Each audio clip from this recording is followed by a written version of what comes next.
ॐ विश्वं दर्पणदृश्यमाननगरी तुल्यन्निजान्तर्गतं पश्यन्नात्मनि मायया बहिरिवोद्भूतं यथा निद्रया यस्साक्षात् कुरुते प्रबोधसमये स्वात्मानमेवाद्वयं तस्मै श्रीगुरुमूर्तये नमः श्रीदक्षिणामूर्तये बीजस्यान्तरिवाङ्कुरो जगदिदं प्राङ्निर्विकल्पं पुनः मायाकल्पितदेशकालकलना वैचित्र्यचित्रीकृतं मायावीव विजृम्भयत्यपि योगीव यस्वेच्छया तस्मै श्रीगुरुमूर्तये नमः श्रीदक्षिणामूर्तये तस्मै श्रीगुरुमूर्तये नमः श्रीदक्षिणामूर्तये। ॐ सहना भवतु सहनौ भुनक्तु सह वीर्यङ्करवावहै तेजस्विनावधीतमस्तु मा विद्विषावहै। ॐ शान्तिः शान्तिः शान्तिः। सदाशिवसमारम्भां शङ्कराचार्यमध्यमाम् अस्मदाचार्यपर्यन्तां वन्दे गुरुपरम्पराम्।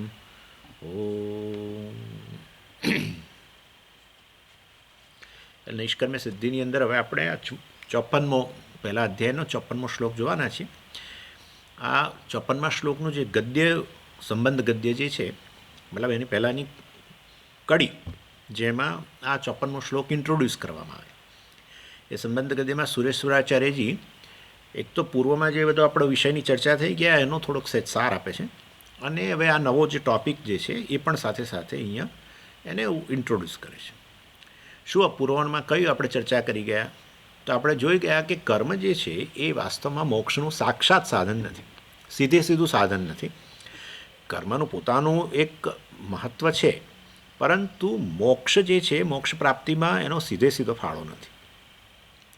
અને એ તો પછી મોક્ષમાં બિલકુલ ફાળો નથી ના, એવો એ નથી. સીધો ફાળો નથી, અર્થાત કર્મ મોક્ષ નથી આપી શકતું, પણ કર્મ જે છે એ પરોક્ષ રીતે મોક્ષમાં ફાળો આપે છે પરંપરા દ્વારા. કર્મ છે એ વાસ્તવની અંદર એ વ્યક્તિનું અંતઃકરણ, જ્યાં આત્મજ્ઞાન પ્રાપ્ત કરવાનું છે એને તૈયાર કરવામાં જરૂર મદદરૂપ થાય છે. એટલે કર્મ જે છે વાસ્તવ, અને એ રીતે તૈયાર થયેલું મન પછી જ્ઞાન પ્રાપ્ત કરીને મોક્ષ પ્રાપ્ત કરે. એ રીતે કર્મ જે છે એ મોક્ષ પ્રાપ્તિમાં એનો પરંપરા દ્વારા પરોક્ષ રીતે એનો ફાળો છે, સીધો ફાળો નથી. કર્મનું મહત્ત્વ જરૂર છે, પરંતુ આ રીતે એનું મહત્ત્વ છે. કર્મ સીધું સાધન મોક્ષ માટે બની શકતું નથી. એ આપણે ચર્ચા પૂર્વમાં કરી ગયા. અને માટે કર્મયોગ જે છે એ જ્ઞાન યોગનું જાણે કે સાધન બને છે, અને જ્ઞાનયોગ છે એ મોક્ષનું સાધન બને છે. એટલે જાણે કે આ કારણ કાર્ય સંબંધ આપણે કહી શકીએ. કર્મયોગ કારણ બને શેના માટે? તો કે આ જ્ઞાનયોગ માટે, એટલે જ્ઞાન પ્રાપ્તિ માટે અધિકારીત્વ પ્રાપ્ત થાય ને, અંતઃકરણ જે છે તૈયાર થાય. અર્થાત અંતઃકરણ તૈયાર થવું અર્થાત અંતઃકરણ જે સત્વ આસ્પેક્ટ, સત્વ ગુણોમાં, પંચમહાભૂતોના સત્વ અંશમાંથી જે બનેલું છે એ અંતઃકરણ એની પોતાની સ્થિતિ તરફ આવતું જાય. એટલે કારણ કે મલિન સત્વ છે એટલે પેલા રજોગુણ તમોગુણના જે પણ અંશ જે છે એ અભિવ્યક્ત થતા હોય છે, એટલે કે રાગદ્વેષ અભિવ્યક્ત થતા હોય છે. પણ કર્મયોગ દ્વારા, કર્મયોગ આ રીતે અંતઃકરણને, રજોગુણને તમોગુણ જે છે એના જે કાર્ય વગેરે છે, રાગદ્વેષ કામ ક્રોધ વગેરે, એને નિવૃત્ત કરે કર્મયોગ. અને એ રીતે અંતઃકરણને સત્વ તરફ વધારે લાવે, બધું સાત્વિક બનાવે. બસ તો પછી અંતઃકરણ તૈયાર થઈ ગયું જ્ઞાન માટે. સત્વની જ જરૂર છે અંતઃકરણમાં. એટલે એ રીતે કર્મયોગ જાણે કે જ્ઞાનયોગ માટે કારણ બન્યું, જ્ઞાનયોગ જાણે કે કાર્ય, અને જ્ઞાનયોગ જે છે કારણ બન્યું, અને મોક્ષ છે એ આપણે એને કાર્ય કહીએ. આ તો એટલે જસ્ટ કહેવા માટે, ખરેખર કારણ કાર્ય સંબંધ એવું ન કહી શકાય. પરંતુ આ રીતે કર્મયોગ સીધું મોક્ષનું કારણ બનતું નથી, આ રીતે ઇનડાયરેક્ટ પરંપરા દ્વારા બને છે. અને સુરેશ્વરાચાર્યજી બહુ આ વસ્તુ જે છે બહુ સ્પષ્ટ રીતે અહીંયા બતાવ્યું કે અર્થાત કર્મ અને મોક્ષ વચ્ચેનો જે સંબંધ છે બહુ સ્પષ્ટ રીતે એમણે અહીંયા બતાવ્યો. અને સાથે સાથે એટલું પણ કર્મ અને મોક્ષ અમે એમણે પાછું નિત્ય નૈમિત્તિક કર્મ વગેરે પણ એની અંદર ઇન્ટ્રોડ્યુસ કર્યું. અને નિત્ય નૈમિત્તિક કર્મ દ્વારા જે એ વાસ્તવમાં મોક્ષ માટે સાધન બને છે કર્મ, એ વસ્તુ પણ કહી. નિત્ય નૈમિત્તિક કર્મ કરવાથી જ નિત્ય નૈમિત્તિક કર્મ કરવા અર્થાત પોતાના રાગદ્વેષને અનુરૂપ કર્મ નહીં કરવા. નિત્ય નૈમિત્તિક કર્મ એટલે શું? શાસ્ત્રે કહેલા કર્મો કરવા. તો શાસ્ત્રે કહેલા કર્મ પણ કરવા મને નથી ગમતા ના, પણ એ કરવા જ પડે. નિત્ય નૈમિત્તિક કર્મો જે છે એ તમને ગમે કે ન ગમે કરવા પડે. તમારા ગમાણ ગમાને બાજુએ રાખવા પડે. તો ગમાણ ગમાને બાજુએ રાખતા જઈએ, રાગદ્વેષને બાજુએ, અણગમો એટલે દ્વેષ, ગમો એટલે રાગ, ગમાણ ગમાને બાજુએ રાખીએ તો એનો અર્થ કે આપણે રાગદ્વેષને હવે પોષતા નથી. આપણા રાગદ્વેષના અનુરૂપ કર્મ કરીએ તો રાગદ્વેષને પોષ્યા. અને માટે નિત્ય નૈમિત્તિક કર્મો જે છે એ વાસ્તવની અંદર આ રીતે વ્યક્તિને આ જ્ઞાનયોગ માટે તૈયાર કરે છે. એ રીતે કર્મયોગ જ્ઞાનયોગનું કારણ બને છે એમ. અને ત્યારબાદ વાસ્તવમાં આ વ્યક્તિ જે છે ખરેખર એ આ વેદના અંત પહેલો વેદનો પૂરો વિભાગ આપણે કહી શકીએ. નિત્ય નૈમિત્તિક કર્મ એટલે વેદનો પૂરો વિભાગ કર્મકાંડ એ આ રીતે તૈયાર કરે જ્ઞાનયોગ માટે. અને પછી વેદનો અંત વિભાગ ઉપનિષદ એ દ્વારા આપણને જ્ઞાન પ્રાપ્ત થાય. અને જ્ઞાન એટલે એ દ્વારા મોક્ષ પ્રાપ્ત થાય. એટલે આ રીતે કર્મ મોક્ષસ્ય પરંપરાયા સાધનમ, કર્મ મોક્ષનું પરંપરા સાધન છે, સાક્ષાત સાધન નથી. એ આપણે ચર્ચા 23મા શ્લોકથી શરૂ કરીને આ 53મા શ્લોક સુધી કરી. એટલે 54મા શ્લોકનું હવે આ સંબંધ ગદ્ય છે. એમાં આચાર્ય આ રીતે કહે છે કે આપણે પૂર્વમાં શેની ચર્ચા કરી ગયા? તો કે આ ચર્ચા કરી ગયા કર્મ પરંપરાથી મોક્ષનું સાધન, સાક્ષાત સાધન નહીં. અને આ સંબંધ ગદ્ય જે છે 54મા શ્લોકમાં એમણે આચાર્યએ કહ્યું કે કેવલ કર્મ અવિદ્યા અપનુત્તયે સાક્ષાત ન પર્યાપ્તમ ઇતિ પ્રપંચિતમ. કેવલ કર્મ અવિદ્યા અપનુત્તયે સાક્ષાત ન પર્યાપ્તમ એટલે કેવળ કર્મ જે છે એ નિત્ય નૈમિત્તિક કર્મ, શ્રેષ્ઠ કર્મો, વૈદિક કર્મો કરો ને ગમે તે કર્મ કરો, અવિદ્યા અપનુત્તયે અવિદ્યાને દૂર કરવા માટે, સાક્ષાત ન પર્યાપ્તમ એ અવિદ્યાની નિવૃત્તિ કરવા માટે કર્મ સાક્ષાત પર્યાપ્ત નથી. ઇતિ પ્રપંચિતમ એ વસ્તુને સમજાવવામાં આવી. ક્યાં સમજાવવામાં આવી? 23મા શ્લોકથી શરૂ કરીને 53મા શ્લોક સુધીની અંદર જે વિષય ચર્ચાયો તે આ વિષય ચર્ચાયો એમ 54મા શ્લોકના આ સંબંધ ગદ્યની અંદર કહેવામાં આવ્યું. અને આ સાક્ષાત વર્ડ જે છે એ બહુ જ મહત્ત્વનો છે. એટલે સીધું અવિદ્યાની નિવૃત્તિ કર્મના આપણે બહુ ચર્ચા કરી કે કર્મ જે છે એ વાસ્તવમાં એ તો અવિદ્યાને કારણે છે. અવિદ્યા તો એનું કારણ છે, અજ્ઞાનને કારણે તો કર્મ છે. કેમ અજ્ઞાનને કારણે કર્મ છે? અજ્ઞાનને કારણે મને મારા વિશેની ઉણપ ચાલતી, ઉણપને દૂર કરવા માટેની ઈચ્છા જન્મે, કામ જન્મે. એટલે અવિદ્યા કામ, અને એ ઈચ્છાને પૂરી કરવા માટે પછી કર્મ કરીએ. અને કર્તૃત્વ તો હોય તો જ કર્મ. એટલે આ રીતે બધામાં અવિદ્યાનો જ ફાળો છે. અવિદ્યા કામ કર્મ.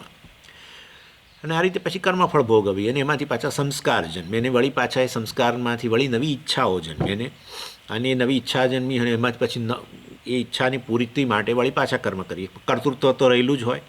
કર્તૃત્વ કે હું કરતા છું ને હું ભોગતા છું એ તો રહેલું જ હોય. એટલે આ બધું તો અવિદ્યાની જ ઉપજ છે. એટલે વાસ્તવમાં કર્મ કોઈ દિવસ અવિદ્યાનો નાશ કરી જ ન શકે. કર્મ પોતે જ અવિદ્યામાંથી આવેલું છે. અવિદ્યા કામ કર્મ. અને માટે કોઈ દિવસ કાર્ય કારણનો નાશ ન કરી શકે એ આપણે જાણીએ છીએ. એટલે અવિદ્યા કામ કર્મ, અવિદ્યામાંથી કામ ઉત્પન્ન થાય, કામમાંથી કર્મ ઉત્પન્ન થાય. આ બધું આપણે જોઈ ગયા એકચ્યુઅલી. એટલે કર્મની આ રીતે વાસ્તવમાં એ વસ્તુને અહીંયા બતાવવામાં આવી. એથી પ્રપંચિતમ એ વસ્તુ સમજાવવામાં આવી. એટલે કર્મ કેવળ જે છે, કેવલમ કર્મ કહ્યું એ જે છે એ આત્મ વિષયક અજ્ઞાનની નિવૃત્તિ ન કરી શકે. એટલે આ સાક્ષાત વર્ડ જે છે એ બહુ મહત્ત્વનો છે. એટલે કર્મનો પરંપરા દ્વારા અવિદ્યાની નિવૃત્તિ કે જ્ઞાન પ્રાપ્તિમાં ફાળો છે, પરંતુ કર્મ સીધું અજ્ઞાન, આત્મવિષયક અજ્ઞાન, અવિદ્યા જે છે એનો નાશ ન કરી શકે. એટલે એ ચર્ચા થઈ. હવે આગળ સંબંધ ગદ્યની અંદર વધુ જે છે એ આપણે જોઈએ. મુક્તૌ ચ મુમુક્ષુ જ્ઞાન તદ્વિષય સ્વાભાવ્ય અનુરોધેન સર્વ પ્રકારસ્યાપી કર્મણઃ અસંભવ ઉક્ત હિતમ સંપ્રેપ્સતામ ઇત્યાદિના. શું કહે છે કે એટલે અહીંયા વાસ્તવની અંદર એક કારણ આપે છે. હવેનો આ જે પોર્શન છે સંબંધ ગદ્યમાં, જે આમ તો આપણે એ પણ ચર્ચા કરી જ ગયા છીએ કે અને એ કારણ એ આપી રહ્યા છે અહીંયા શાના માટે, તો કે કર્મ જે છે વાસ્તવની અંદર અજ્ઞાનની નિવૃત્તિ માટે એ સાક્ષાત સાધન નથી, એ માટે કારણ અહીંયા વધારે આપે છે. મુક્તૌ છે એટલે મુક્તિ વિષય, સપ્તમી વિભક્તિ છે ને, વિષય સપ્તમી. મુક્તિ વિષયમાં મુક્તિ માટે કર્મણા અસંભવ ઉક્ત, એટલે વાસ્તવ કર્મણામ અસંભવ એટલે વાસ્તવની અંદર આ કર્મ જે છે એ કોઈ રીતે મુક્તિ વિષયમાં એક કર્મ વાસ્તવની અંદર કર્મણા મુક્ત અસંભવ ઉક્ત, એટલે કર્મ ક્યારેય ઇફેક્ટિવ બનતા નથી. શા માટે? મુક્તિ વિષયની અંદર ક્યારેય એ અસરકારક બનતા નથી, મતલબ અજ્ઞાનની નિવૃત્તિ કરી શકતા નથી. કયા પ્રકારના કર્મ? એટલે કે છે સર્વ પ્રકારસ્યાપી, એ કે તમે લૌકિક કર્મ કરો કે વૈદિક કર્મ કરો, ગમે તે પ્રકારના કર્મ કરો એ વાસ્તવમાં મુક્તિ માટે અસરકારક નથી. મુક્તિ એટલે કે અવિદ્યાની નિવૃત્તિ માટે અસરકારક નથી.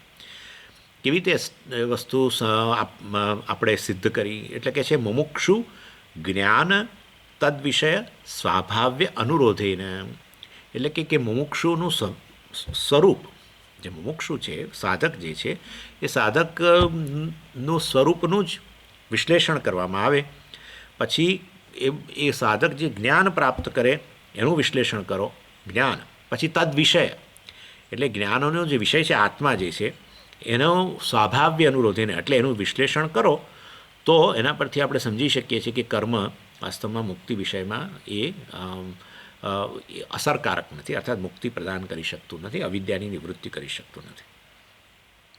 એટલે કર્મ અને મોક્ષ વચ્ચે સીધો સંબંધ સ્થાપિત થઈ શકતો નથી.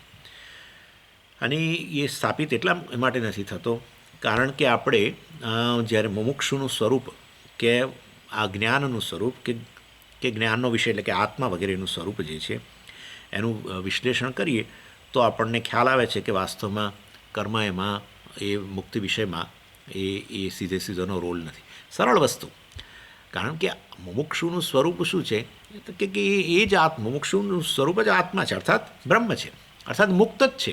જો મુક્ત જ હોય તો પછી હવે કર્મ એને મુક્તિ કેવી રીતે આપી શકે? જે તમારી પાસે ઓલરેડી હોય, જે નિત્ય સિદ્ધ હોય એને એમાં કર્મનો કશો રોલ જ ન હોઈ શકે. કર્મ સાધ્ય કશી વસ્તુ તમારી પાસે ન હોય તો એને પ્રાપ્ત કરવામાં કર્મ મદદરૂપ થાય. આપણે જોઈ ગયા છીએ કર્મના 4 પ્રકારના ફળને એ બધી મેં વાત કરી હતી ને. આપ્યમ એટલે કર્મ દ્વારા કશું વસ્તુ કોઈ સ્થાને પહોંચી શકો, કોઈ વસ્તુની ઉત્પત્તિ કરી શકો, કોઈ વસ્તુના સંસ્કાર એનું શુદ્ધિકરણ કરી શકો, કે કર્મ દ્વારા તમે કોઈ વસ્તુમાં વિકાર પણ લાવી શકો અને બદલી શકો. એનો અર્થ એવો થયો કે જે પહેલાં નહોતું એમાં એ વસ્તુનું એમાં પરિવર્તન. દાખલા તરીકે દહીં તમારી પાસે નહોતું, તમે કર્મ કર્યું દૂધની અંદર મેળવણ વગેરે, અને હવે દહીં પ્રાપ્ત થયું. એટલે કર્મ દ્વારા તમે એક વિકારરૂપ કર્મફળ પ્રાપ્ત કરી શકો. કર્મ દ્વારા એક સ્થાનમાંથી બીજા સ્થાનમાં જઈ શકો, પહોંચી શકો, મતલબ એ સ્થાન પહેલાં તમને પ્રાપ્ત નહોતું. સમજી ગયા ને? એટલે અપ્રાપ્ત સ્થાન એ તમે પ્રાપ્ત કરી શકો. કશામાં વિકાર લાવી શકો, જે પહેલાં તમારી પાસે વિકાર લાવેલી વસ્તુ નહોતી, દહીં વગેરે નહોતું. હવે તમે પહેલેથી તમારી પાસે દહીં હોય તો પછી મેળવવાની ક્યાં જરૂરત છે? એટલે તે પણ અપ્રાપ્ત. પછી શુદ્ધિકરણ, કોઈ વસ્તુ દાખલા તરીકે આપણે કોઈ વસ્તુને શુદ્ધ કરીએ છીએ. સમજો કે આ રૂમની સફાઈ કરી, તો રૂમની સફાઈ કેમ કરીએ છીએ? કારણ કે અત્યારે ગંદો છે, મતલબ કે હજુ સફાઈ કરેલો રૂમ પ્રાપ્ત નથી. સમજી ગયા ને તમે? એટલે તો પછી એમાં આપણે કર્મ કર્યું, સફાઈ કરી, અને હવે આપણને કેવો પ્રાપ્ત થયો? સફાઈવાળો, સંસ્કારવાળો રૂમ પ્રાપ્ત થયો. સંસ્કાર એટલે શુદ્ધિકરણ. કોઈ પણ વસ્તુમાં વાસણ દાખલા તરીકે તમે સાફ કરો છો, કેમ શાના માટે સાફ કરો છો? ગંદુ છે. એટલે જો સ્વચ્છ વાસણ હોય, પ્રાપ્ત જ હોય, તો પછી તમે શા માટે કરો? એટલે કર્મ હંમેશા તમને કર્મફળ આપે આ 4માંથી ગમે તે પ્રકારનું, પણ એટલું તો નક્કી જ કે એ વસ્તુ અપ્રાપ્ત હતી. એટલે અહીંયા આપણે મુક્તિ કર્મ આપણને આપે દાખલા તરીકે સીધું, તો પછી મુક્તિ મારો સ્વભાવ ન હોવો જોઈએ, મુક્તિ મને પ્રાપ્ત ન હોવી જોઈએ. હું બંધનમાં છું એ વસ્તુ સત્ય હોવી જોઈએ, પણ એ વસ્તુ નથી. જ્યારે મુમુક્ષુ કે આત્મજ્ઞાન કે આ આત્મજ્ઞાનનો વિષય એવો આત્મા, મતલબ એનું સ્વરૂપ ચકવાસીએ ત્યારે ખબર પડે છે કે આ મુક્તિ તો નિત્ય પ્રાપ્ત વસ્તુ છે, મોક્ષ નિત્ય પ્રાપ્ત વસ્તુ છે. અને એ માટે ખરેખર પછી કર્મનો ત્યાં કોઈ રોલ રહેતો નથી. કર્મનો રોલ અપ્રાપ્ત વસ્તુની પ્રાપ્તિ માટે છે. જ્ઞાનનો રોલ પ્રાપ્ત વસ્તુની પ્રાપ્તિમાંથી છે, કારણ કે આપણને ખબર ન હોય તો જ જ્ઞાન કામ કરે ને. એ તો અજ્ઞાન હોય, પ્રાપ્ત હોય પણ અજ્ઞાન હોય, તો પછી જ્ઞાન દ્વારા અજ્ઞાનની નિવૃત્તિ થાય અને પ્રાપ્ત વસ્તુ પ્રાપ્ત થાય. દસમાને દસમો પ્રાપ્ત થઈ ગયો એવું કહેવાય, ખાલી શબ્દોથી પ્રાપ્ત થઈ ગયો, અપ્રાપ્ત હતો જ નહીં, એ તમે જાણો છો. એટલે એનીવે, એટલે આ રીતે કર્મનો સીધો રોલ નથી, પરંતુ આ રીતે તમને તૈયાર કરે, જ્ઞાન માટે તમને જરૂર તૈયાર કરે, પરંતુ કર્મ અમુક મુક્તિ સીધી ન પાવી શકે. એ વસ્તુ અહીંયા કહી અને એમાં કારણ આપ્યું કે જ્યારે મુમુક્ષુનું સ્વરૂપ તપાસવામાં આવે, આત્માનું સ્વરૂપ તપાસવામાં આવે, આત્મજ્ઞાનનું સ્વરૂપ તપાસવામાં આવે, તો વાસ્તવમાં આ વસ્તુ સ્પષ્ટ થાય છે કે મુક્તિ નિત્ય પ્રાપ્ત વસ્તુ છે અને એમાં કર્મનો કોઈ રોલ ન હોઈ શકે. અને ક્યાંથી શરૂ કરીને આ બધું તમે ચર્ચા કરી, આ બધી ચર્ચા થઈ ગયેલી છે, આ તો ખાલી યાદ કરાવું છું. અહીંયા આચાર્ય એ ઉલ્લેખ કરે છે કે આપણે 54મા શ્લોકથી નવી વસ્તુની ચર્ચા કરવી છે, તો પણ પૂર્વમાં શું થઈ ગયું, 23થી 53ની અંદર આ પ્રકારે ચર્ચા કરી. એટલે એ વસ્તુ પાછું શ્લોક કયો 23મો શ્લોક એ પાછું યાદ કરાવે છે. હિતમ સંપ્રેપ્સતામ ઇત્યાદિના, એટલે કહે છે કે આ હિતમ સંપ્રેપ્સતામ 23મા શ્લોકમાં ત્યાંથી શરૂઆત થઈ હતી. એટલે કે ત્યાંથી શરૂ કરીને આ 53મા શ્લોકના અંત સુધી આપણે આ બધી ચર્ચા કરી. કર્મ સાક્ષાત સાધન નથી વગેરે વગેરે, કર્મ અવિદ્યાની નિવૃત્તિ ન કરી શકે વગેરે, આ બધી જે ચર્ચા કરી ગયા એ એમ કે આ 23થી 53ના શ્લોકની અંદર. આ 29મા શ્લોક, હિતમ સંપ્રેપ્સતામ 29મા શ્લોક, ચર્ચા 23માંથી થયેલી, આપણે શરૂ 23થી 53ની વચ્ચે એક વિષયની ચર્ચા થઈ, પરંતુ હિતમ સંપ્રેપ્સતામ 29મા શ્લોકમાં રહેલું છે. એ જ્યારે મારો નંબરમાં ભૂલ થઈ બોલવાની. ચાલો પછી હવે આગળ 54મા શ્લોકનું જે સંબંધ ગદ્ય હવેનું છે એ આગળ જોઈએ. યાદૃશ યહ આરાદુપકારકત્વેન જ્ઞાનોત્પત્તો કર્મણામ સમુચ્ચય સંભવતી તથા પ્રતિપાદિતમ. આચાર્ય કહે છે કર્મણામ સમુચ્ચય, કર્મ અને જ્ઞાન જે છે એનો સમુચ્ચય જે છે, અહીંયા આચાર્ય પોતે જ આવો શબ્દ વાપરે છે, કર્મણામ સમુચ્ચય, આ સંબંધ ગદ્યમાં. એટલે કર્મ અને જ્ઞાનનો જે સમુચ્ચય જે છે એ વાસ્તવની અંદર યાદૃશ હે આરાદુપકારકત્વેન જ્ઞાનોત્પત્તૌ કર્મણામ સમુચ્ચય સંભવતી. એટલે જ્ઞાન અને કર્મના સમુચ્ચયથી મોક્ષ પ્રાપ્ત થાય છે એવું આચાર્ય કહે છે.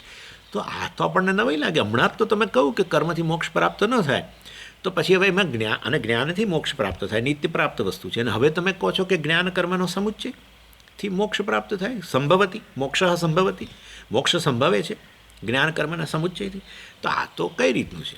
આટલી બધી તો તમે આટલા બધા શ્લોકોમાં તો કેટલું બતાવ્યું કે કર્મ સાક્ષાત સાધન નથી મોક્ષનું, ને અવિદ્યાની નિવૃત્તિ કર્મમાં ન કરી શકે, અને જ્ઞાન જ કેવળ આત્મજ્ઞાન જ મોક્ષનું સાક્ષાત સાધન છે. ને અજ્ઞાન નિવૃત્તિ માટે જ્ઞાન જ જોઈએ, કારણ કે એનું વિરોધી છે.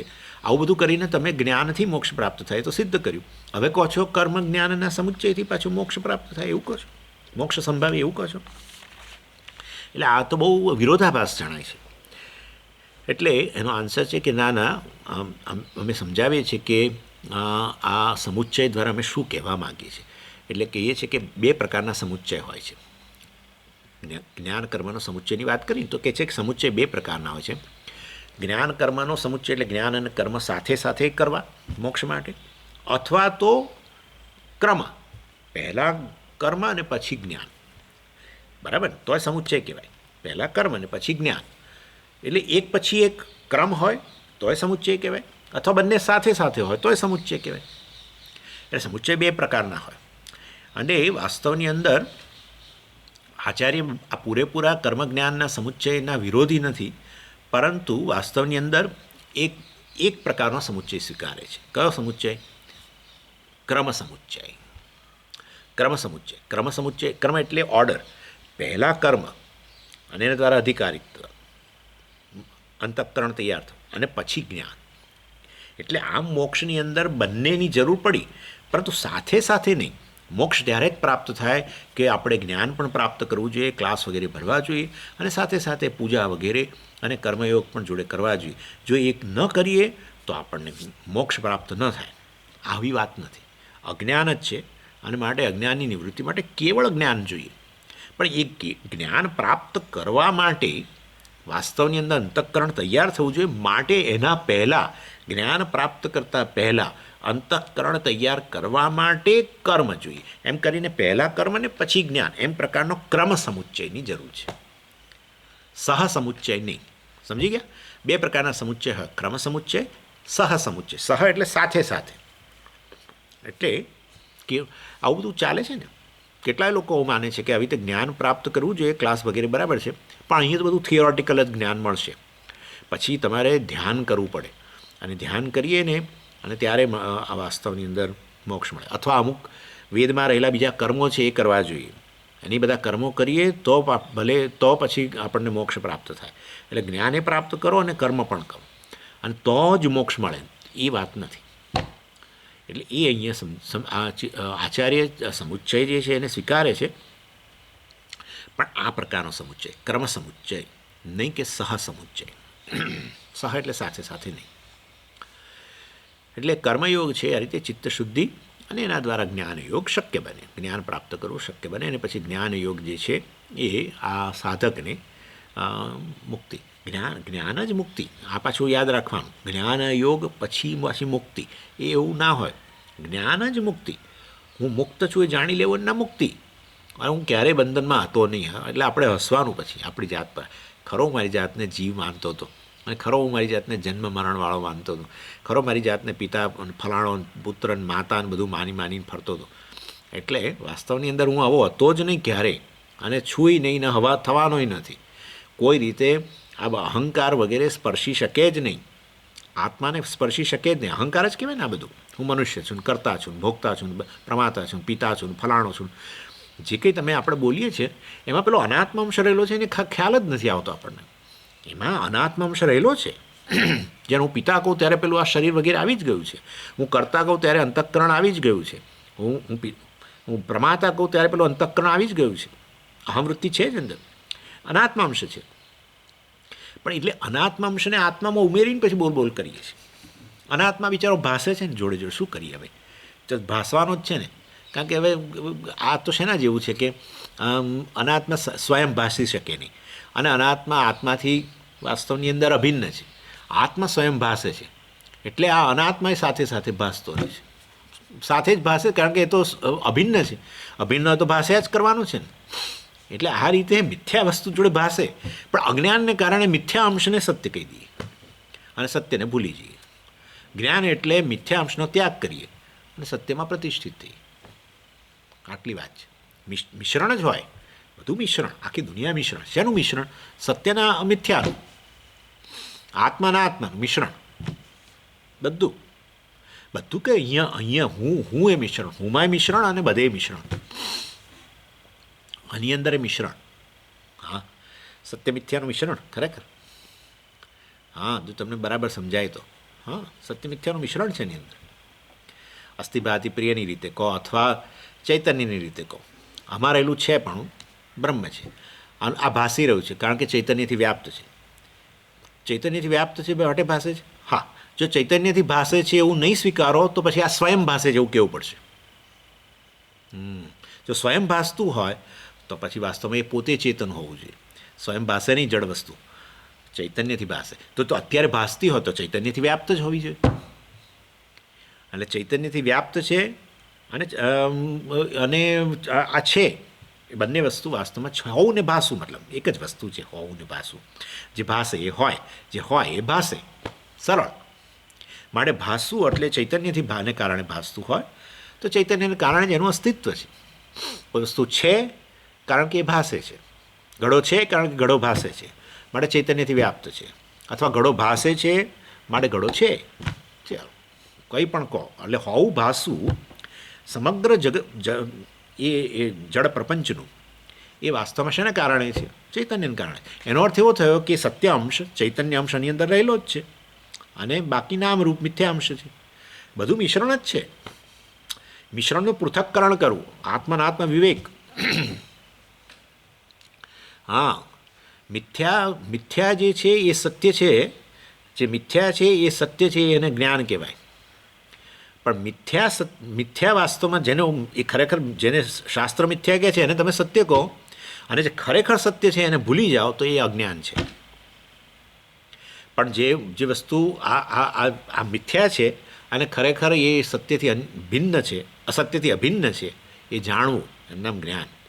અર્થાત ખરેખર આવી કોઈ સોલિડ કોઈ વસ્તુ નથી. નામ અને રૂપ એ કોઈ સોલિડ વસ્તુ નથી, ખાલી એ જ બ્રહ્મ જે આ રૂપમાં ભાસે છે. That's all. કારણ કે હોવું પણ એનું ભાષાપણું કાઢી લીધું, આમાંથી સત્યંશ કાઢી લીધો, પછી આ તો રહેતું જ નથી, રહેતું જ નથી. શૂન્ય બની ગયું ને, છેપણું જ કાઢી લો તો પછી શું રહે? છેપણું કાઢી લીધા પછી હજુ પાછું રહેતો હોય માસ્ક, તો પછી વાસ્તવની અંદર એ તો સ્વતંત્ર થઈ ગયું. એની વે જગત ભાસે છે કારણ કે ચૈતન્યથી વ્યાપ્ત છે. જગત છે કારણ કે વાસ્તવમાં એ જ સત સ્વરૂપ ચૈતન્ય જે છે એ જ વાસ્તવમાં એનાથી કારણે છે. ભાસે માટે હોય, હોય માટે ભાસે, આઈધર. કારણ કે જડ વસ્તુ છે, સ્વયં ન ભાસે. ચૈતન્ય ભાસે છે કારણ કે ભાસે છે. દર્શાવ ચૈતન્ય છે, હું છું કારણ કે છું, હું ભાસું છું કારણ કે ભાસું છું, ચેતન છું. That's it. હું ભાસું છું કારણ કે શરીર ભાસે છે, શરીર ભાસે છે કારણ કે હું ભાસું છું.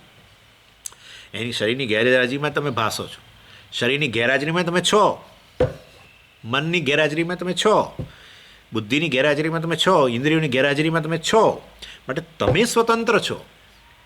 અને એટલે હું સ્વતંત્ર છું, ફાઇન, અને હું સ્વતંત્ર ચેતન છું.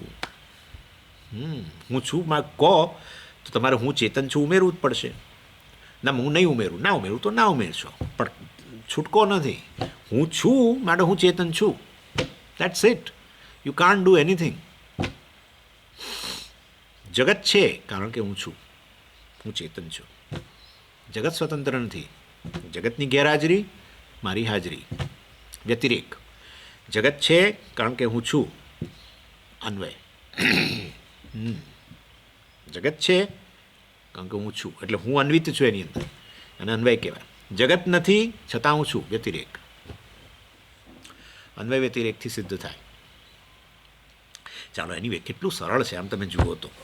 એટલે આ રીતે વાસ્તવની અંદર ક્રમ સમુચ્ચય કહેવાનો આશય અહીંયા આચાર્યનો છે, ક્રમ સમુચ્ચય.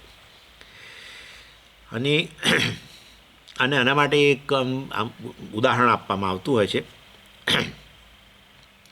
એટલે જ શરૂની અંદર આપણે શિક્ષણ વગેરેની અંદર શરૂની અંદર આપણે પ્રાઇમરી સ્કૂલ એજ્યુકેશન પ્રાપ્ત કરીએ, અને પછી આપણે કોલેજમાં જઈને ગ્રેજ્યુએટ વગેરે થઈએ.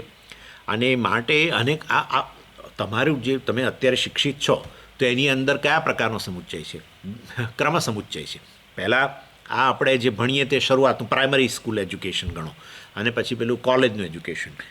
એટલે એ બંનેના સમુચ્ચયથી અત્યારે તમે શિક્ષિત કહેવાઓ છો, પણ એ બંનેનો સાથે સાથે સમુચ્ચય ન કહેવાય. પહેલાં પેલું પ્રાઇમરી એજ્યુકેશન ને પછી કોલેજ એજ્યુકેશન. સમજી ગયા? એટલે આ રીતે કર્મ સમુચ્ચય દ્વારા વાસ્તવમાં અહીંયા પણ પહેલાં કર્મ પછી જ્ઞાન. નહીં કે કર્મ અને જ્ઞાન સાથે સાથે મોક્ષ માટે હોવા જોઈએ, કરવા જોઈએ, એવું જ્ઞાન પણ પ્રાપ્ત કરવું જોઈએ અને કર્મ પણ સાથે સાથે કરવા જોઈએ એવું નથી. અને એ વસ્તુનો આચાર્ય સ્વીકાર જરૂર કરે છે. માટે સમુચ્ચય કર્મણામ જ્ઞાનોત્પત્તૌ સમુચ્ચય સંભવતી. કર્મનો જ્ઞાન સાથે જ્ઞાનની ઉત્પત્તિમાં એનો સમુચ્ચય છે, એ દ્વારા મોક્ષ માટે સાધન બને છે. એ વસ્તુ આપણે સ્વીકારીએ છીએ. કર્મ સમુચ્ચયની દૃષ્ટિએ આચાર્ય સ્વીકારે છે. જ્યારે સમસમુચ્ચય સાથે સાથે સહસમુચ્ચય કે સમસમુચ્ચય, એ વાસ્તવમાં સહસમુચ્ચય વધારે સારું છે. એ વસ્તુ આચાર્ય સ્વીકારતા નથી.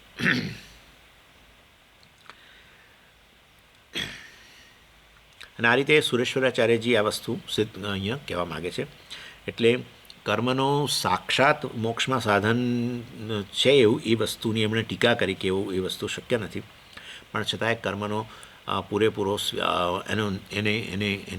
એનો સ્વીકાર ન કરીએ એવું પણ ન કરી શકાય. એનો રોલ જરૂર રહેલો છે.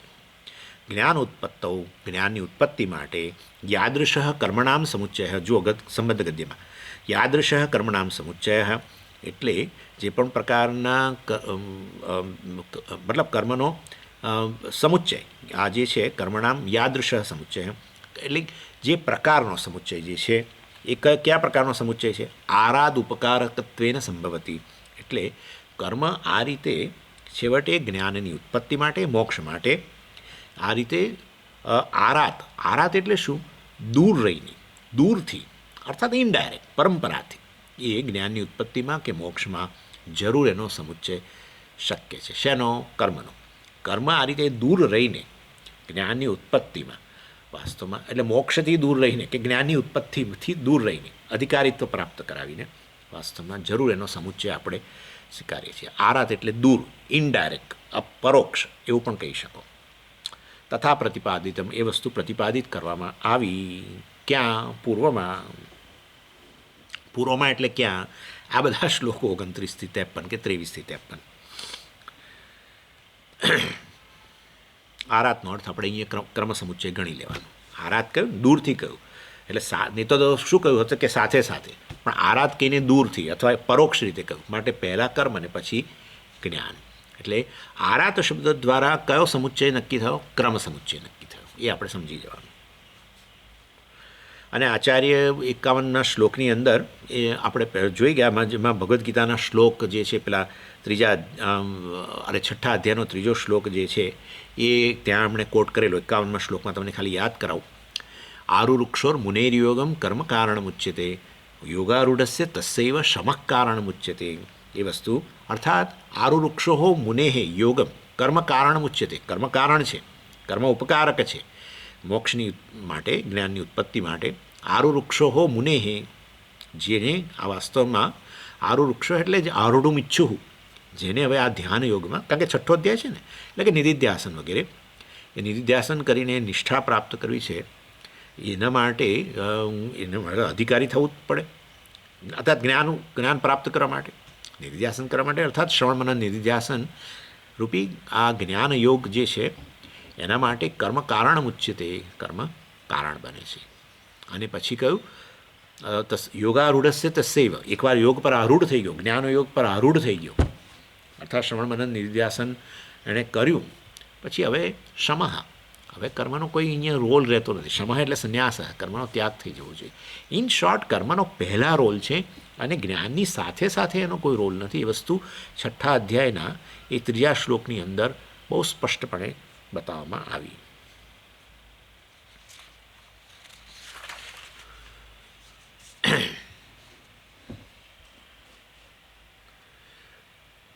ચાલો હવે આગળ 56મા શ્લોકનો સંબંધ ગદ્ય વધારે જે છે, ઘણું મોટું છે એટલે હવેનો પોર્શન જોઈએ. અવિદ્યોચ્છિત્તૌ તુ લબ્ધ આત્મસ્વભાવસ્ય આત્મજ્ઞાનસ્ય એવ અસાધારણં સાધકતમત્વં ન અન્યસ્ય પ્રધાનભૂતસ્ય ગુણભૂતસ્ય ચ ઇતિ એતદ અધુના ઉચ્યતે. સુરેશ્વરાચાર્યજી શું હવે જે ટોપિક, હવે જે ચર્ચા આવવાનો છે એની અત્યાર સુધી પહેલાં જે ચર્ચા કરી એનો સાર આપી દીધો. હવે એનો જે ટોપિક ચર્ચાવાનો છે એનો અહીંયા ઉલ્લેખ કરે છે, જેમાં જે 54મા શ્લોકમાં બતાવશે ટોપિક ત્યાં શરૂ થશે, પણ એનો સંબંધ ગદ્યમાં એ ટોપિક ઇન્ટ્રોડ્યુસ કરે ને એના પહેલાંનો આ સંબંધ ગદ્યમાં. એટલે અહીંયા ટૂંકમાં હવે ટોપિક કે છે હવે જે ચર્ચાવાનો છે 54મા શ્લોકથી ને લગભગ 74મા શ્લોક સુધી. અવિદ્યા ઉચ્છિતૌ તુ એટલે અવિદ્યાની ઉચ્છિતિ, અવિદ્યાને દૂર કરવા માટે, ઉચ્છિતૌ એટલે અવિદ્યાની દૂર કરવાના વિષયમાં, in the matter of removal of ignorance એમ કહીએ ને આપણે.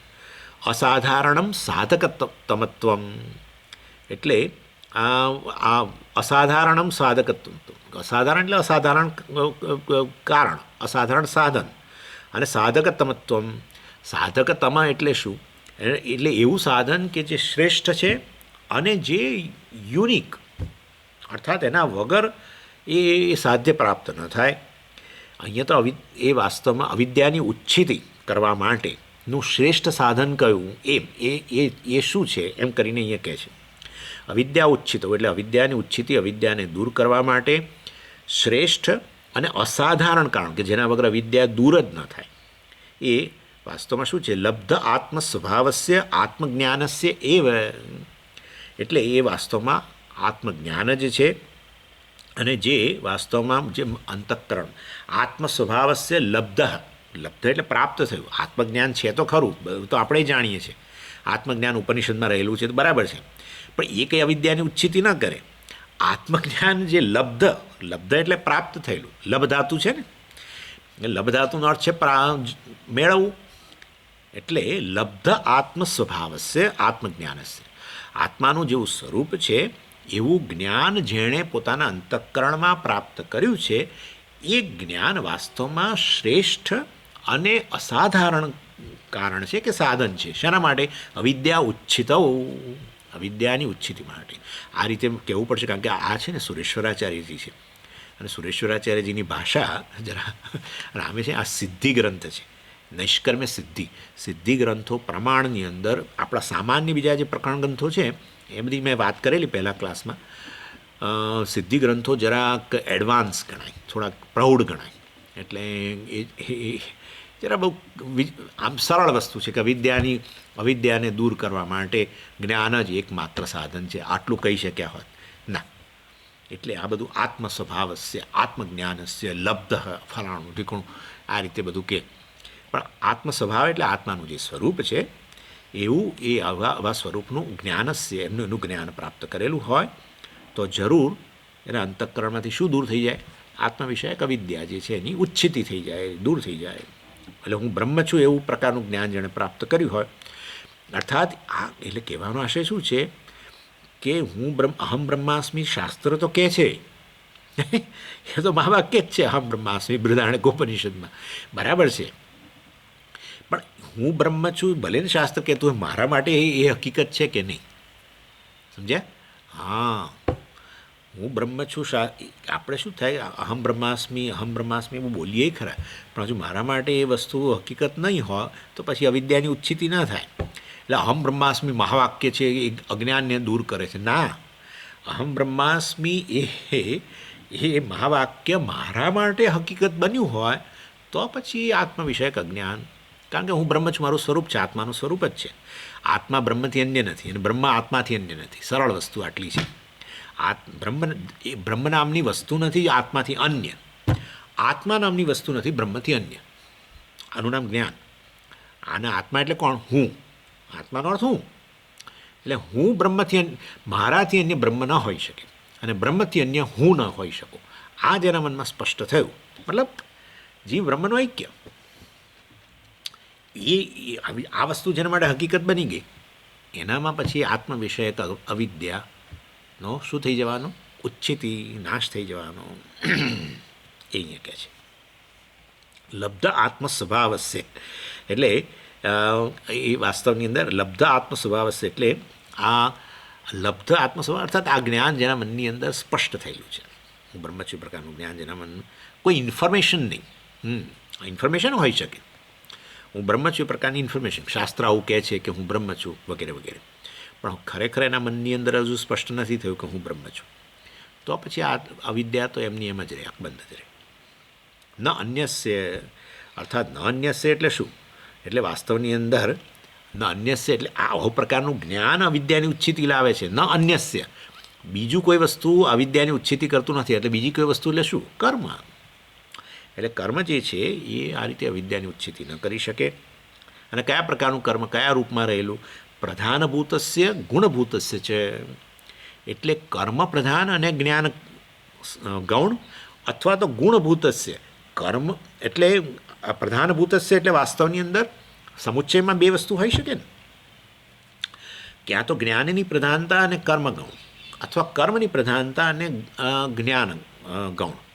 એટલે ન અન્યસ્ય ગુણભૂતસ્ય એટલે બંને પ્રધાનભૂતસ્ય દ્વારા તમે જ્ઞાનની પ્રધાનતા અને કર્મને ગૌણ ગણો, એ પ્રકારનો સમુચ્ચય. અથવા તો કર્મ મુખ્ય અને જ્ઞાન ગૌણ, આ પ્રકારનો સમુચ્ચય એ ન કરી શકે. કોઈ પણ પ્રકારનો સમુચ્ચય જ્ઞાન પ્રધાન હોય ને કર્મ ગૌણ, કે કર્મ પ્રધાન હોય ને જ્ઞાન ગૌણ, એ અવિદ્યાની ઉચ્છિતિ ન કરે, એમ કહેવાનો આશય છે. અર્થાત એ પ્રકારનો સહસમુચ્ચય, ભલે ને એકને મુખ્ય બનાવો. ના સ્વામીજી, અમે શ્રવણ તો મુખ્ય, પણ સાથે સાથે અમને એમ છે કે આ પ્રકારના કર્મો જે છે એ વાસ્તવમાં કરીએ તો મોક્ષ મળે, નહીં તો ના મળે. તો પછી એનો અર્થ એવો થયો કે વાસ્તવમાં મોક્ષનું સ્વરૂપ આપણે હજુ સમજ્યા જ નથી. વાસ્તવની અંદર મોક્ષ એટલે હું ખરેખર મુક્ત છું એ વસ્તુ હું નથી સમજ્યો, અને હું મુક્ત હોઉં તો પછી એ મુક્તિ નિત્ય સિદ્ધ વસ્તુ થઈ ગઈ. નિત્ય સિદ્ધ વસ્તુની અંદર કર્મ કશો આપણું ફિટ કર્મ જે છે કશું કરી ના શકે. કર્મ કોઈ સાધ્ય વસ્તુ માટે કરી શકે, કર્મ સિદ્ધ વસ્તુમાં કશું ના કરી શકે. હા, કોઈ પણ પ્રકારનું કર્મ સિદ્ધ વસ્તુની અંદર કશું ના કરી શકે. કર્મ હંમેશા તમારી પાસે ન હોય, સિદ્ધ ન હોય અને સાધ્ય પ્રાપ્ત કરવાનું હોય તો એમાં કર્મ જરૂર મદદરૂપ થાય. પરંતુ અહીંયા મોક્ષ માટે તો એ વસ્તુ શક્ય નથી, કારણ કે આત્મા હું છું અને બ્રહ્મથી અન્ય નથી.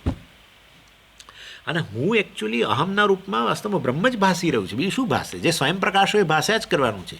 પણ અવિદ્યાને કારણે જે પેલું મિથ્યાંશ જે છે, અહંકાર અંશ છે, દેહ મન વગેરે બધા ભાસી જ રહે ને. કારણ કે સ્વયં પ્રકાશ ભાસતો હોય તો એનાથી અભિન્ન એવું આ દેહ મન બુદ્ધિ વગેરે જે છે એ પણ જોડે ભાસે જ. પણ અવિદ્યાને કારણે દેહ વગેરેને હું અહમ કહી દઉં, અને જે ખરેખર સ્વયં પ્રકાશ આત્મા છે એ જાણે મારા માટે ગૌણ એટલે મતલબ ભૂલાઈ જ ગયું, છે જ નહીં મારા માટે. એવા સંજોગોની અંદર અહંકાર જ સત્ય બની ગયો. હું દેહ મન બુદ્ધિ છું એ જ સત્ય બની ગયો. હું આત્મા છું તો રહ્યું જ નહીં, રહેલો જ છે. દેહ મન બુદ્ધિ ભાસે છે એ જ બતાવે છે કે આ સ્વયં પ્રકાશ આત્મા રહેલો જ છે. દેહ મન બુદ્ધિ તો જડ છે, તો એ ભાસી તો શકે નહીં સ્વયં. તો પછી ભાસી રહ્યા છે માટે આત્મા હોવો જ જોઈએ, આત્મા ભાસતો જ હોવો જોઈએ ત્યાં જ. એટલે જેવી રીતે અત્યારે હું આ વાંચી શકતો હોઉં આ કાગળ, તો ભલે હું કાગળમાં મારું ધ્યાન છે, પરંતુ એક વસ્તુ આપોઆપ જ સિદ્ધ થઈ જાય છે, અને એ છે લાઇટ. લાઇટ વગર વાંચી જ ન શકું. તો પણ લાઇટ તરફ મારું ધ્યાન નથી જતું ને કાગળ તરફ ધ્યાન જાય છે. સમજી ગયા તમે?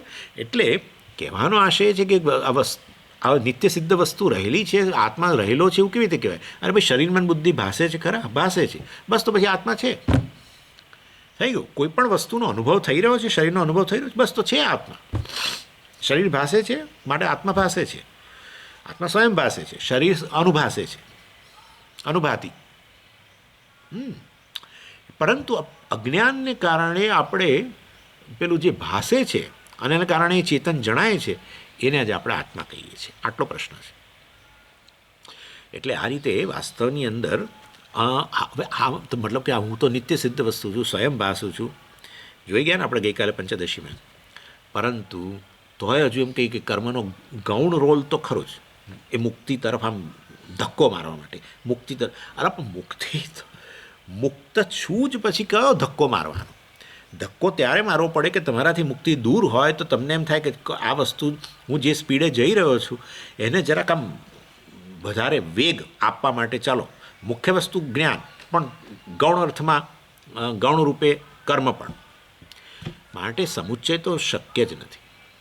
જ્ઞાન કર્મનો કોઈ પણ રૂપમાં સમુચ્ચય શક્ય નથી. જ્ઞાન પ્રધાન અને કર્મ ગૌણ, અથવા કર્મ પ્રધાન અને જ્ઞાન ગૌણ શક્ય એ વાત જ નથી.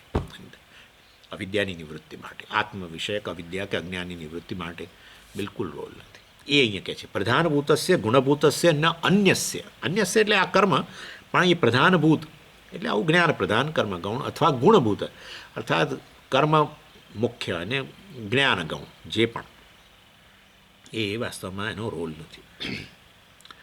અને આ આચાર્યએ વાસ્તવની અંદર પહેલાં પણ આ વસ્તુ એસ્ટાબ્લિશ કરેલી કે કર્મ સ્વતંત્ર રીતે અવિદ્યાની નિવૃત્તિ કરી શકતું નથી. પણ જ્યારે અહીંયા હવે એના પોર્શનની અંદર એટલે આ સમજો આ બધું એકની એક ચર્ચા લાગે. ના, એવું નથી. ત્યાં આપણે 23થી 53 કે 29થી 53ની અંદર મુખ્ય ચર્ચા કરી કે અજ્ઞાન જે છે અવિદ્યાની કે અજ્ઞાનની નિવૃત્તિ, કર્મ જે છે એ અજ્ઞાનની નિવૃત્તિ ન કરી શકે. અને બધું બતાવ્યું આપણે કે કર્મને જીવંત રહેવા માટે જ અજ્ઞાન જોઈએ છે. અજ્ઞાનનો નાશ થાય તો પછી કર્મ જ નાશ પામી જાય છે. એ તો ભગવાને કહ્યું જ્ઞાનીના કોઈ કર્મો જ રહેતા નથી. કહ્યું ને ત્યાં ભગવાન 4થા અધ્યાયની અંદર કહ્યું કે જ્ઞાનીને બધા કર્મો બળીને સાફ થઈ જાય છે. માટે કર્મ જો જીવંત હોય તો પછી અજ્ઞાન હોવું જ જોઈએ. માટે એવું કર્મ પોતાને જીવિત રહેવા માટે જો અજ્ઞાનની અપેક્ષા રાખતું હોય તો એ કર્મ અજ્ઞાનનો નાશ કેવી રીતે કરે? તો પોતાના પગ પર કુહાડો મારવા જેવી વાત છે. અને એ ચર્ચા પહેલાં કરી. અને હવે ચર્ચા એ છે કે કર્મ અને બરાબર છે, જરૂર કર્મ અજ્ઞાનનો નાશ ન કરી શકે, પણ કર્મ અને જ્ઞાનનો સમુચ્ચય અજ્ઞાનનો નાશ કરે કે ન કરે એ ચર્ચા અત્યારે છે. અને આચાર્ય કહે છે એ શક્ય નહીં બને. હવે જે 54થી 74માં શ્લોકમાં આ ચર્ચા ચાલે છે. એટલે અન્યસ્ય સમુચ્ચિતસ્ય અવિદ્યા ઉચ્છિતિ ન ભવતી. અને 3 પ્રકારના સમુચ્ચય મેં કહ્યું તમને એ પ્રમાણે કર્મ અને જ્ઞાનના સમુચ્ચયનું કોમ્બિનેશન જોવું હોય તો 3 પ્રકારે. પેલો સમુચ્ચય તમને મેં 2 પ્રકાર બતાવ્યો, કર્મ અને જ્ઞાનનો સહસમુચ્ચય અને ક્રમ સમુચ્ચય. હવે બીજી રીતે આપણે આ સમુચ્ચયને જોઈએ કર્મ અને જ્ઞાનના સમુચ્ચયમાં, કે જેમાં કર્મ પ્રધાન સમુચ્ચય કે કર્મ મુખ્ય અને જ્ઞાન ગૌણ, અથવા જ્ઞાન પ્રધાન સમુચ્ચય. જ્ઞાન મુખ્ય અને કર્મ ગૌણ. અને ત્રીજા પ્રકારનું કર્મ જ્ઞાન સમસમુચ્ચય. જેટલું જેટલું જ્ઞાન પ્રાપ્તિ માટે આપણો પ્રયત્ન એટલો ને એટલો જ પાછો કર્મ માટે પણ પ્રયત્ન, બંને સરખું જોઈએ એમ એવું પણ નથી. એટલે અને વાસ્તવની અંદર આ ત્રણ પ્રકારના જે સમુચ્ચય છે, સમસમુચ્ચય, જ્ઞાન પ્રધાન સમુચ્ચય અને કર્મ પ્રધાન સમુચ્ચય, આ ત્રણ સમુચ્ચય જે છે, પહેલાં બે જેનો છે એનો ઉલ્લેખ તો આચાર્યએ પહેલાં પ્રધાનભૂતસ્ય અને ગુણભૂતસ્ય એ રીતે કર્યો. અને હવે સમપ્રધાન અને ત્રીજો જે છે સમપ્રધાન સમુચ્ચય એ આપણે ગણી લેવાનો, કારણ કે એનો ઉલ્લેખ નથી કરેલો.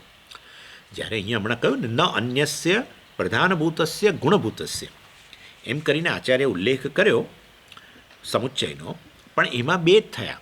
પ્રધાનભૂતસ્ય એટલે આખરે જ્ઞાન પ્રધાન અને કર્મ ગૌણ, એટલે કે જ્ઞાન પ્રધાન સમુચ્ચય ગણીએ. અને કર્મ મુખ્ય અને જ્ઞાન ગૌણ તો પછી કર્મ પ્રધાન સમુચ્ચય ગણીએ. અને પરંતુ ત્રીજો જે છે સમસમુચ્ચય, સરખા પ્રધાન ગૌણ એવું નહીં, બંને સરખા, એવો સમુચ્ચય આપણે ગણી લેવાનું કે એ પણ નથી, કારણ કે આચાર્ય એનો ઉલ્લેખ નથી કરેલો. ઇતિ એતદ અધુના ઉચ્યતે. એટલે હવે અમે જે તમને જે વાત કરવા જઈ રહ્યા છીએ એ આ પ્રકારે આ સમુચ્ચયનો ખંડન કરવા માટેના શ્લોકો હવે રહેશે. એમ કરીને આચાર્યએ 54મા શ્લોકમાં પૂર્વની પણ વાત કરી દીધી, 54મા શ્લોકના ગદ્ય સંબંધ ગદ્યમાં, અને હવેનો ટોપિક પણ એમણે ઇન્ટ્રોડ્યુસ કરી દીધો.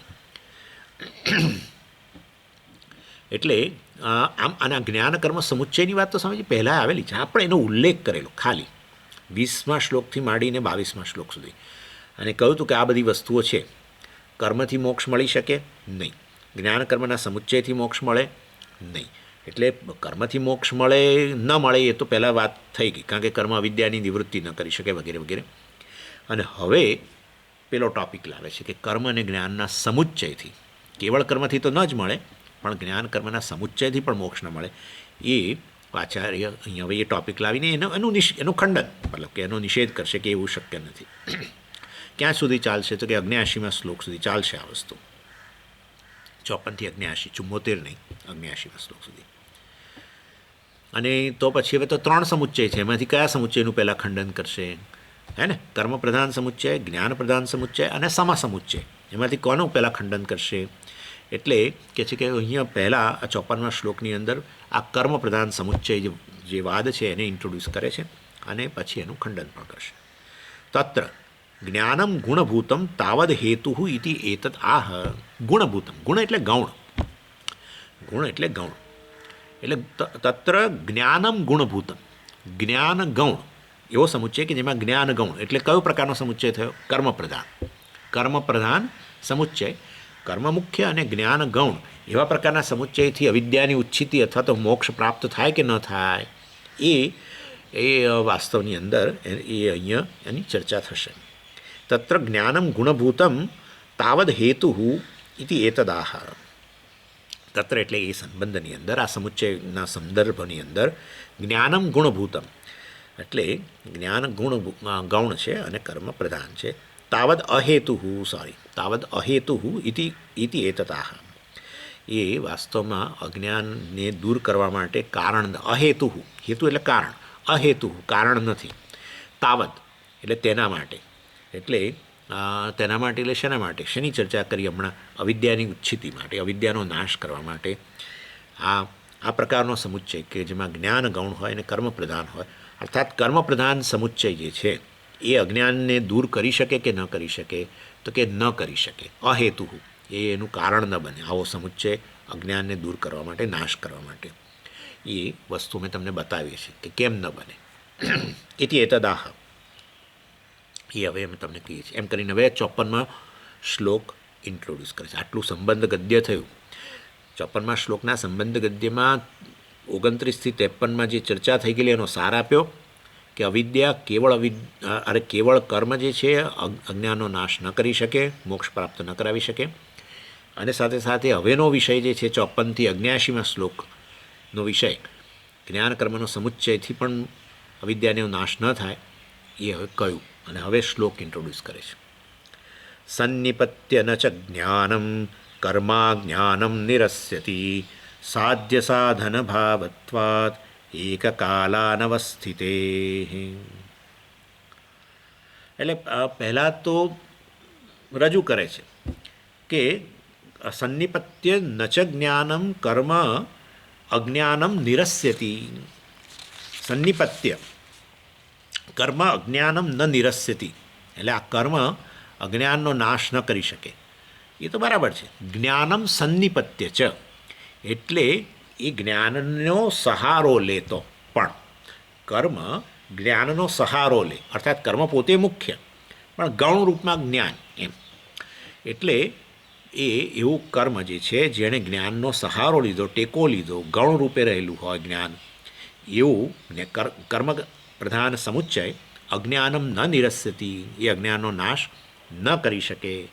સારું, કારણ એ બીજી લીટીમાં કહે છે. પહેલી લીટીમાં આ વસ્તુ કહી અને બીજી લીટીમાં કારણ આપે છે કે કેમ ન અજ્ઞાનનો નાશ ન કરી શકાવો સમુચ્ચય, એ હવે કહે છે. કારણ કે કહે છે કે કર્મયોગ અને જ્ઞાનયોગ જે છે એ સાથે સાથે અસ્તિત્વ ધરાવતા નથી. એટલે કારણ કે એકને બીજાની મદદની જરૂર રહે છે અને માટે પહેલાં પેલું હોવું જોઈએ, પછી બીજું આવે છે. અને માટે વાસ્તવની અંદર બંને સાથે નથી. એકને જ્યારે બીજાનો સહારો લેવો પડતો હોય ત્યારે એણે પહેલાં રહેવું જોઈએ, એણે સહારો આપનારે પહેલાં હોવું જોઈએ ને. એટલે એ સહારો આપનાર પહેલાંની સાથે નથી, સહારો આપનાર પહેલાં.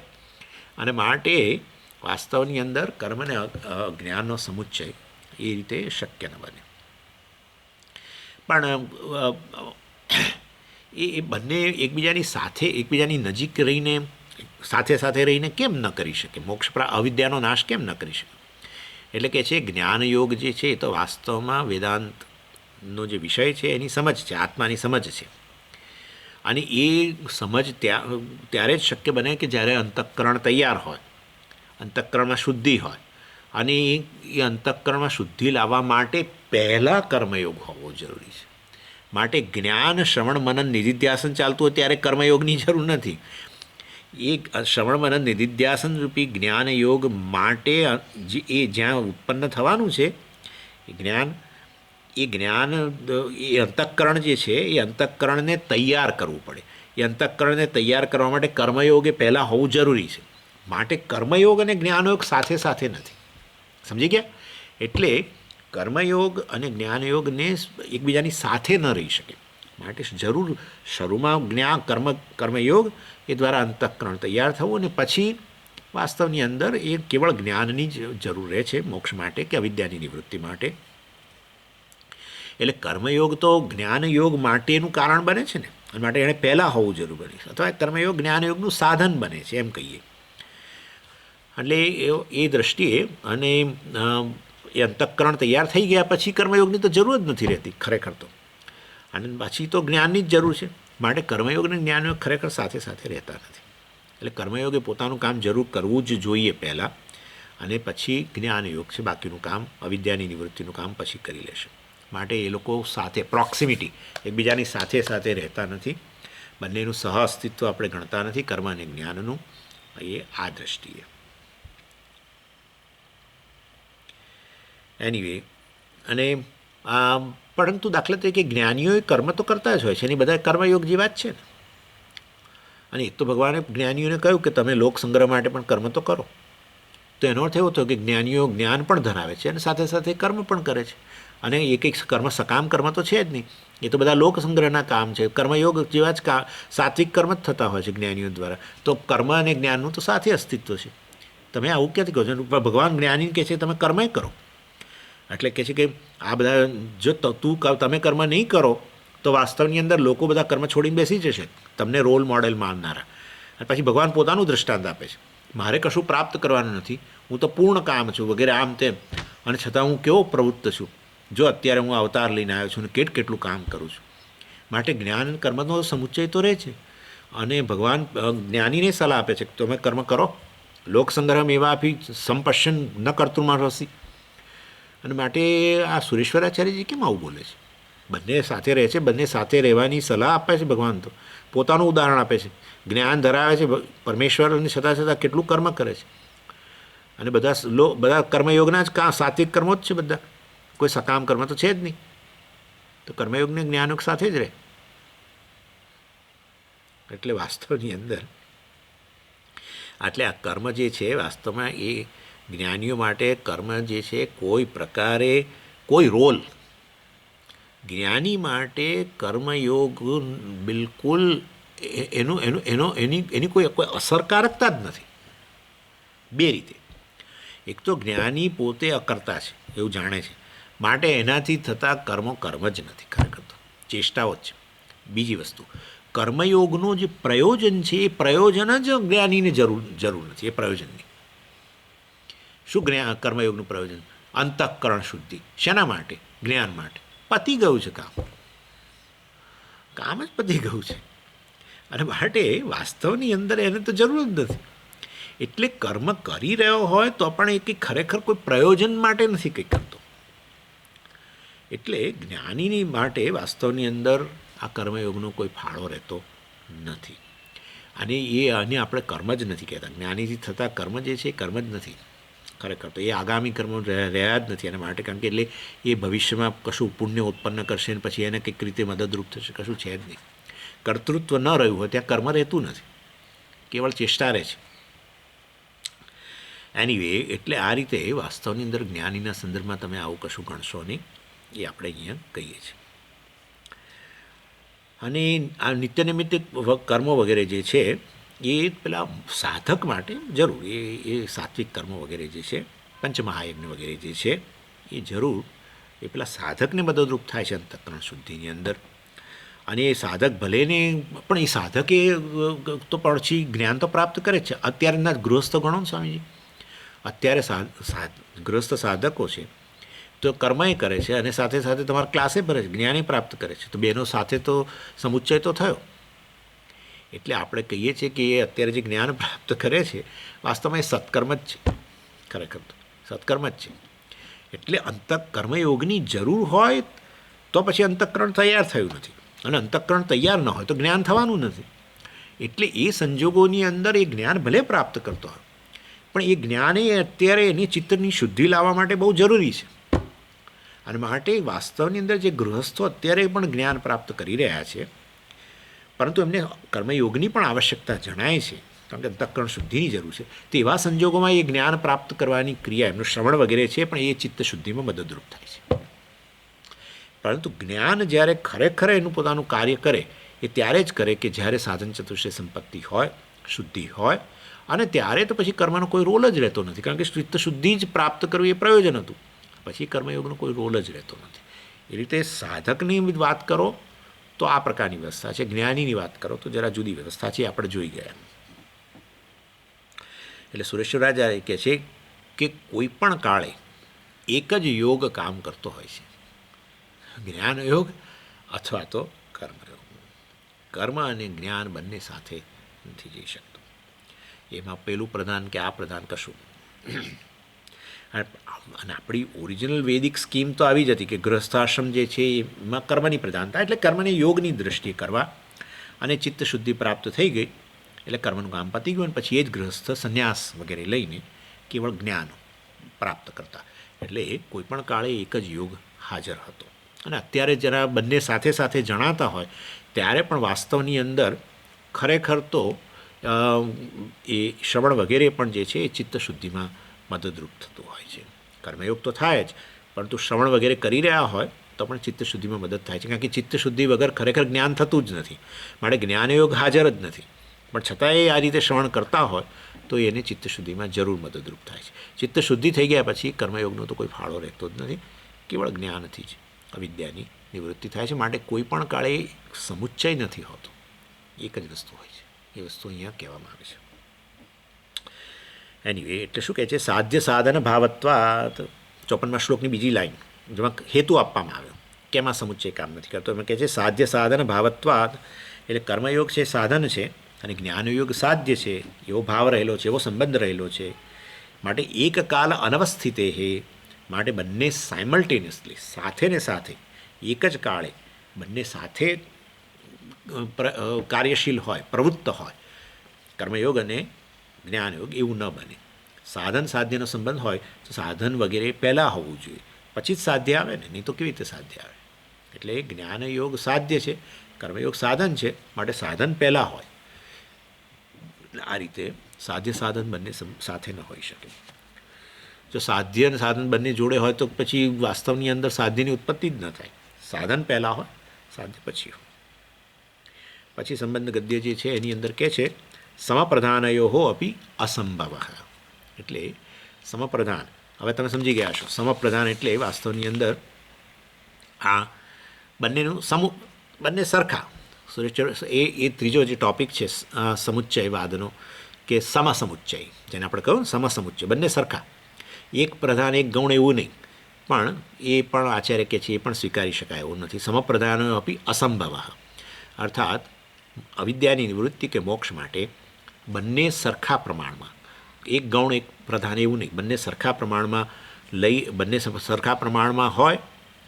કર્મનું પણ અનુષ્ઠાન જેટલું થતું હોય એટલું જ આ જ્ઞાન પ્રાપ્તિ માટે પ્રયત્ન થતો હોય, શ્રવણ મનન વગેરે બંને સરખા. કોઈ ગૌણ કોઈ પ્રધાન એવું હોય તો મોક્ષ મળે કે ન મળે, વિદ્યાની નિવૃત્તિ થાય કે ન થાય. આચાર્ય કે છે અસંભવ ન થઈ શકે. એ વસ્તુ હવે સમજાવે છે. પેલું તો સંબંધ ગદ્ય હતું 55મા શ્લોકનું, સમપ્રધાનયો અપી અસંભવ. એ 55મો શ્લોક હવે કહે છે બાધ્ય બાધક ભાવાચ પંચાસ્યો રણયોરિવ એકદેશા અનવસ્થાનાત ન સમુચ્ચયતા તયો. ચાલો એની એ ચર્ચા હવે આવતી વખતે કરીશું. ઓમ પૂર્ણમદ પૂર્ણમિદમ પૂર્ણાત પૂર્ણમુદચ્યતે પૂર્ણસ્ય પૂર્ણમાદાય પૂર્ણમેવાવશિષ્યતે. ઓમ શાંતિ શાંતિ શાંતિ. હરિ ઓમ શ્રી ગુરુભ્યો નમઃ. હરિ ઓમ.